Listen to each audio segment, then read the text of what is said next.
Thank you so much, Toastmaster Shivani Kapoor.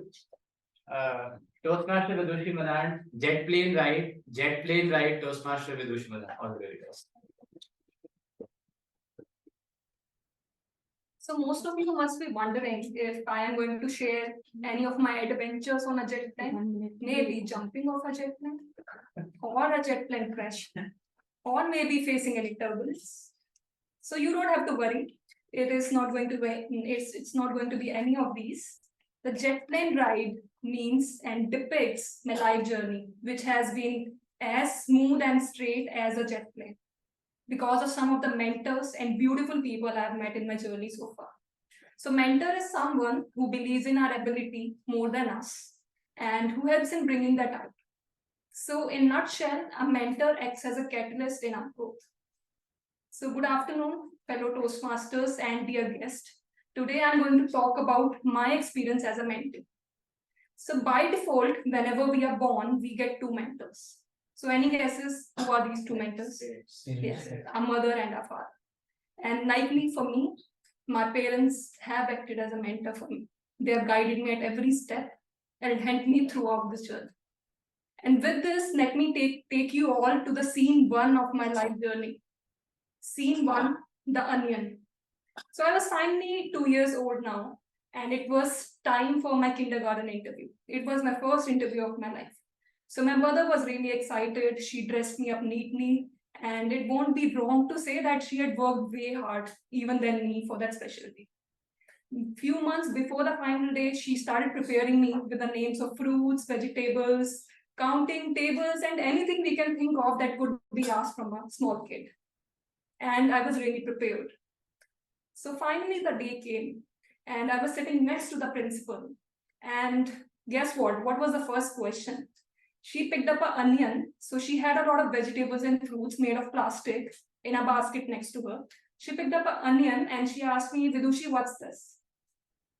And my mom was very confident because she had prepared me to a level that I even knew the difficult vegetables for a kid, like a jackfruit, pineapple. So she was like looking at me, you know it, right? And I didn't say a word. I was completely quiet. And they tried 2, 3 times. The principal asked me. My mother was also, calmly telling me, you know it. But I didn't say a word. I didn't say a word throughout the interview.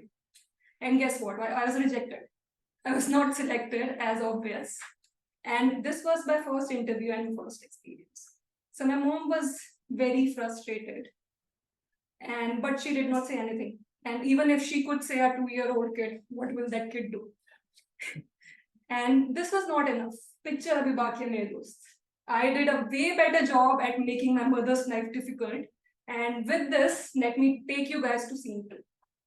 Scene two, the fancy dress competition.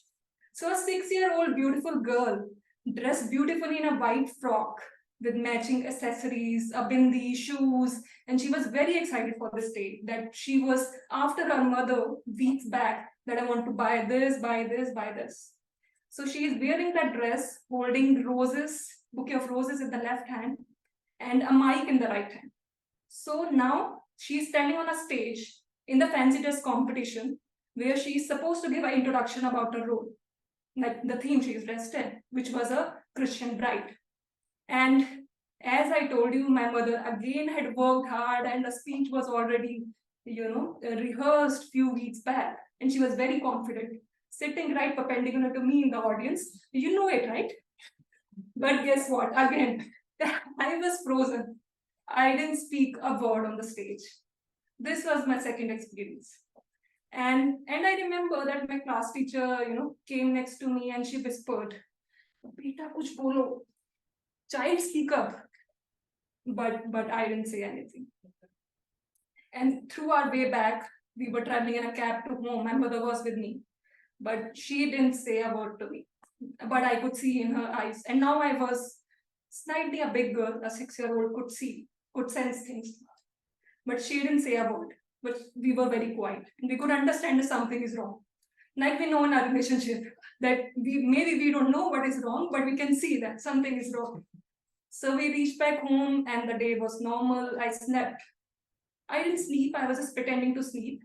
That's when I heard a conversation between my father and mother, where my mother was telling him that I'm really worried for her, how she's going to survive the competition, considering how antisocial she is. And I think most of us got to know what people at our home think about us when we pretended to sleep. And guys, if you still think they think nice of you, you have to try this trigger. Because I got to know a lot of things through that. So this was the scene too. And most of my childhood and teenage age I was very protected with my parents, and I had different mentors and teachers in college school. The next turning point came when I went to the real world, when I started working. And with this, let me take you all to scene 3. Scene 3, the first job. So I finally got my first job. It was with a consulting firm, and it was my dream firm. And I was super elated. But guess what? It was short-lived. And let me ask a question. How many of us work in the similar domain as to our educational experience or degree?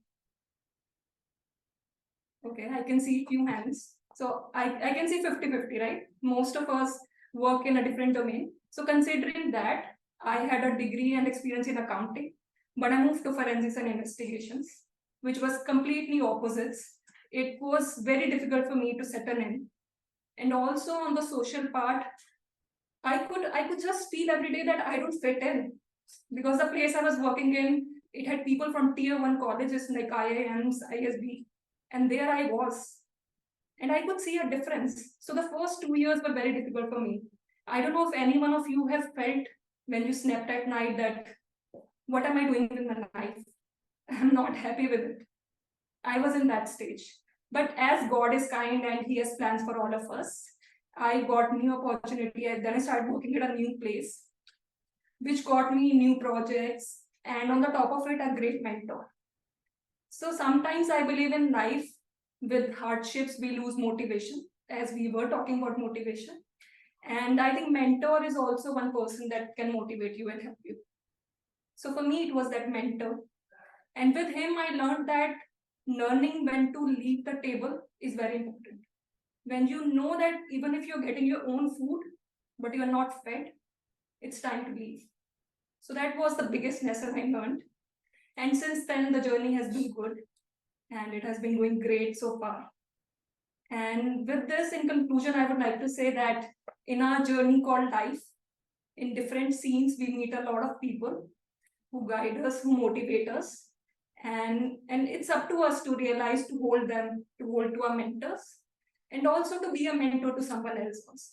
So with this, I would like to leave all of you with a message that why don't you think about any of your mentor who has helped you in past, and maybe just reach out to them and thank them, because it's just nice to appreciate people. So thank you, everyone. That was all about my speech. Over to you.